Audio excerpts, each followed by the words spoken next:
This video will be covering something called nuclear charge. So it's what it does is it actually helps measure the amount of attractive force the outer electron experiences, and it helps to actually explain both of the periodic table trends, like the main two, ionization energy and atomic radius. So it's abbreviated by the symbol Z subscript EFF, and it's a pretty simple calculation. You just have to know two things.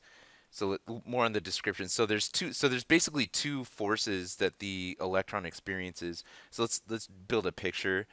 For example, let's say like magnesium. There's 12 protons for magnesium, and magnesium has 12 electrons. So on the very first ring. So let's go back a little and write out the electron configuration. So it would be 1s2, 2s2, 2p6, and 3s2 for magnesium. So it's going to have three rings, one, two, and then the third ring.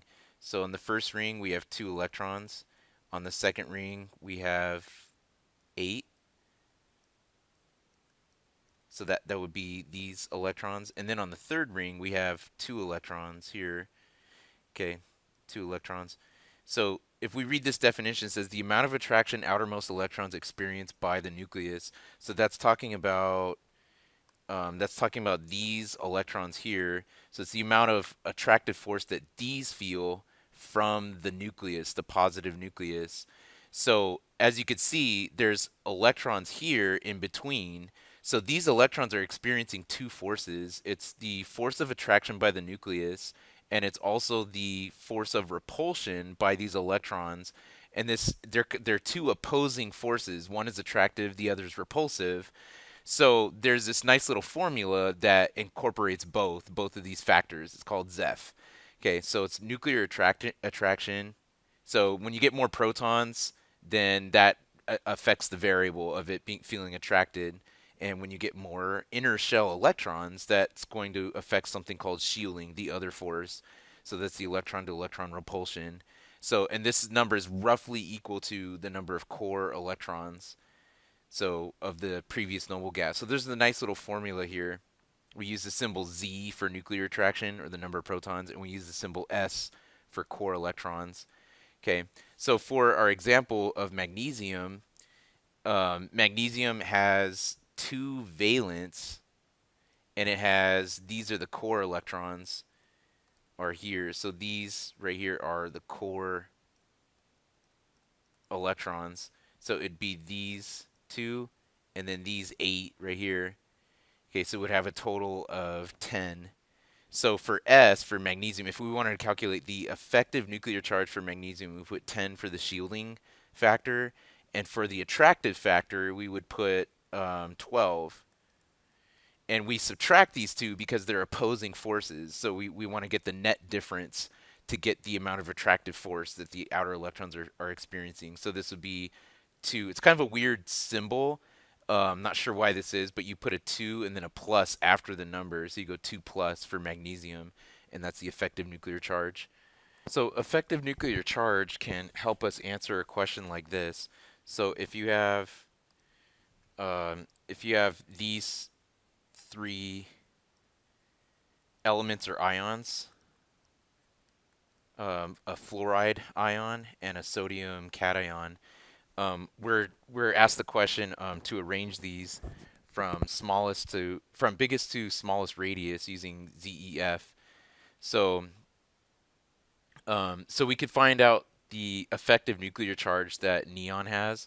So neon is going to have a configuration 1s2, 2s2, 2p6, and it's going to have two shielding electrons and 10 protons. So it's 10 minus 2. So this is going to be a plus 8 or an 8 plus. Um, and fluorine also is going to have the same configuration in 2p6. So this one will be 9 minus 2. So it'll be 7 plus. And then for sodium, this one has lost an electron. So this also has 10 electrons.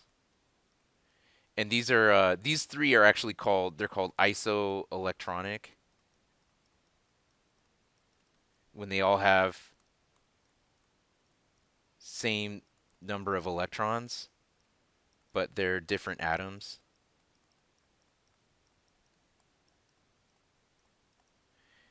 So for sodium, it's going to be 11 protons minus, again, just two shielding electrons. So this one's going to be a 9 plus.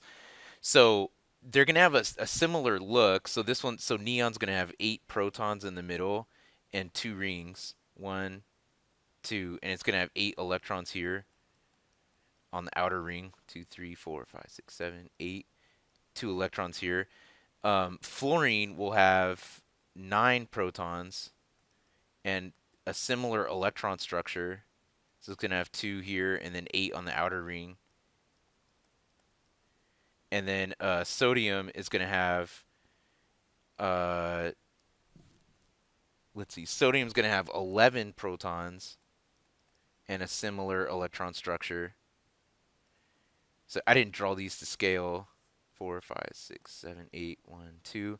So these electrons are going to have a tighter pull because there's more protons here. So the correct answer is this one has the smallest, and then neon is second, and then this one's third. So or this is asking from biggest to smallest. So neon will have a bigger radius than, I'm sorry, fluorine is going to have a bigger radius than neon, which has a bigger radius than sodium. And it's because of the increasing number of protons with the same number of shielding electrons. So you could see this is generally true for Zeff. It explains going left to right in a row really well. So it explains like when you get more protons when you go left to right, but you have the same number of rings. So and then the number of rings is going to determine how much shielding you get. So if you have the same shielding, but you keep getting more and more protons, then when you get the more protons, you're going to increase your effective nuclear charge. Okay, so I have a practice slide for you guys to try, and it says estimate the attraction of valence electrons across the third row. It says what is the relationship to ionization energy. So calculate Zeff for each one of these, and then try to address this question. So remember, ionization energy is the amount of energy required to remove an electron. So it's actually to when you remove an electron, you're creating a cation. So it's the amount of energy needed to create a cation. Okay, we'll see what you guys come up with on that.